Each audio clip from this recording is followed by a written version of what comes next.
In the red, at the upper right side of the map, we have our player who has great economic capabilities. He is OGS Top.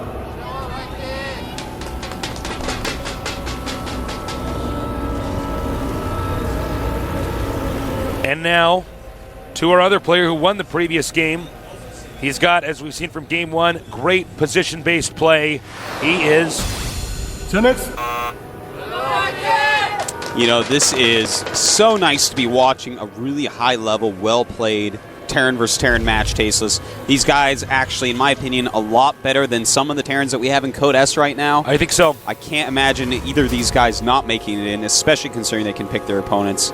And frankly, being good at Terran versus Terran, probably the most important matchup to be good at as a Terran player right now in Code S. Absolutely. Because of the disproportionately large number of Terrans that we have. That is completely true, Tasteless. So these guys could be some heavyweights. Definitely. They may do very well next season with all these TVTs they've had to play recently. Barracks on the way for both of these guys. Note the positions are the same, essentially. Yeah. Third base is going to be tough to take. There is no island.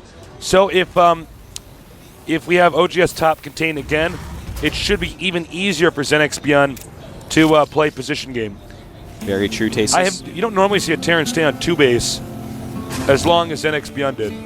Yeah, pretty long. If you're going to do it, you have to get that nice contain up.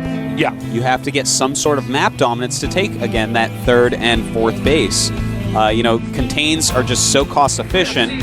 That's where you make up for not getting the third base so quickly.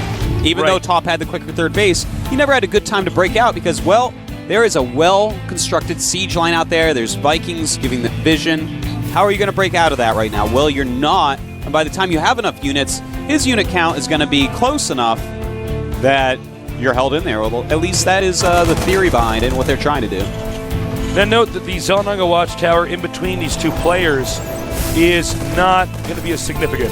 No. Well, the two of them, I suppose you could say. It can be a useful thing to scout for drops and or banshees, but other than that, that's it. We probably won't see it used. We may not even see them pick it up at all. And Byun going for a very fast expansion off of no gas, while Top is going to go for some sort of tech. And I'm interested to see what he does with that against this super fast expansion build. More and more SCVs on the way. Indeed, that is how you play the game. That's how you do it. Make those SCVs.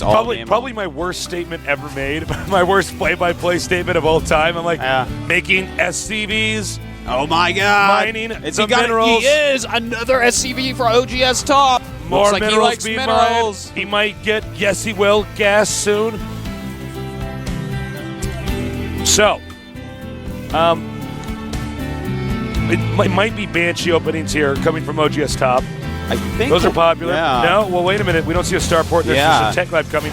May he go for a tank push? Yeah, it could be. It could be a Blue Flame Hellion type of thing. And it is going to be a siege tank. And this is actually kind of cool. Something that was a lot more popular in Terran versus Terran early on, such as during the beta, was against some of these fast expansion builds, you would go siege tanks in siege mode and marines. And you would push in because obviously their siege tank's going to be a lot slower. They're not going to have a whole lot of units. And if you can do it slowly, methodically, and with bunkers, that is going to be extremely hard for a fast expanding opponent to break. It's actually the almost identical strategy. Whoa, hold on. Proxy Barracks, so he's not investing in the late game here. He wants to win this right in the early mid game. One thing I want to note is this is actually almost an identical build that we saw in vanilla StarCraft 1. Yeah. Terran versus Zerg. That's putting bunkers up, very pushing true. with a siege tank. Zerg desperately trying to get Mutalisks out. It's a powerful combination.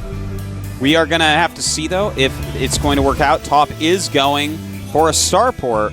So if he goes straight into Banshee, that could be helpful because Top is only going to have the one command center, but will he have it in time? Top's push is coming fast, Tasteless, and it is going to be very difficult to stop, especially if he gets a bunker up to rally around. Now, one thing Xenex Byun might need to do to hold this off, if he does try to hold it off with his army, is use some SCVs. Yes. But when you do that, then you end up losing your econ advantage. And look, see here. Oh, he's going to use it for spotting. This is actually literally a vanilla build from Yeah, no, StarCraft this 1 is- Terran Berserk. This is completely awesome, Tasteless. Look at this. The SCV's frantically trying to repair that bunker. It is so important. He wants to get his own siege out, and siege for Byun is on the way.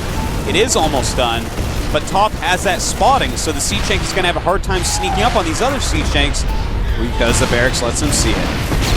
Very nice. This game could actually end pretty quickly here. The third tank has arrived. Yep. Once he gets in range, I don't know why he would land this, but once he gets in range, Just stop the Viking from hitting it. Viking's there to try to chase it away. And now Top is in a nice position. yeah, he's looking great. It's not like an automatic win or anything like that, but he's in a good position. He can set up a decent contain, really. He might be overextending himself here. Yeah, well, it looks like he wants to see if... Oh, and he takes out that siege tank. It was a very nice scan by Top. Nice. And taking out those siege tanks is going to be absolutely crucial. But from behind, Byun is coming up with his Marines. Actually, these Marines not going to work, though. Loses a lot of SCVs there as well. And GG. Damn. All right. I like that push, Faceless. I love that. Very smart, very reactive play by OGS Top. He literally brought out a build from 1999. Well, Tasteless. I'm serious. Like, Yeah, I mean, absolutely. That is old something that school we have build. seen forever ago, but it still has that's- relevance. That's before Brood War. Yeah. That exact build. Man. And you can see XenXBN probably very frustrated with that loss. Yeah. I gotta say, I really like the reactive style of that build order. You know, he Yeah. scouted what was going on. That was not what he went into that game thinking, I'm gonna bunker tank push him. No. That isn't what he was thinking. No. He saw it, he's like, oh, you're gonna have slower siege mode than me and less tanks. I'm gonna push you really, really hard. It was a good build. Really nice. It would probably not have worked on Lost Temple. No, it's Lost Temple's got too much of a narrow entry. very narrow entry. And you got your own clip to defend. Metalopolis is big and open at the expansion. Exactly. So it's easy to get those siege tanks over there. Yep. Very specific build, and it worked, Tasteless. It was like a silver arrow into the heart of Byun. It was taking like a down that build silver order. bullet into Werewolf Byun. That is it. Silver bullets counter werewolves, right? Yeah. Okay. All right. Yeah. Okay. It was like All right. a wooden stake in the vampire heart of Byun. That's All right. right. We're going to have a little break. Little break. So we'll see you guys soon. Don't go anywhere.